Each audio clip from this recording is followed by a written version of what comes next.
আসসালামু আলাইকুম গাইস, কেমন আছেন সবাই? আশা করি ভালো আছেন। আমি আছি আল্লাহর রহমতে, আলহামদুলিল্লাহ। তো আমি আবারও ফিরে এসেছি আপনাদের মাঝে, ইনোসেন্ট ইউটিউবার। হ্যাঁ, ভাবছেন যে আবারও আসছি, আগে কখন এসেছিলাম? আসলে আমি আবারও আগেও এসেছিলাম, তখন সেটা অন্যরকমভাবে এইভাবে আসেনি আর কি। তো যাই হোক, আপনারা আমাকে সাবস্ক্রাইব করে বেল আইকন চাপ দিয়ে আমার পাশে থাকবেন। তো আমি এখন অবস্থান করছি হচ্ছে 3 নাম্বার চায়নাবাঁধে।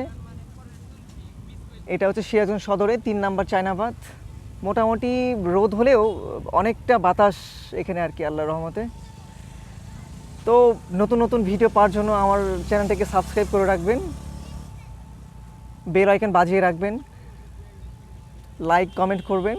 দেখেন কি সুন্দর ওয়েদার, পাতাগুলো নড়ছে দেখছেন। এই রোদ হলেও তারপরেও, এতটা প্রচুর রোদের পরেও অনেক মানুষ এখানে চলাফেরা করছে, আসতেছে বেড়ানোর জন্য। খুব ভালো একটা পরিবেশ। ঠিক আছে গাইস, ভালো থাকবেন। আসসালামু আলাইকুম।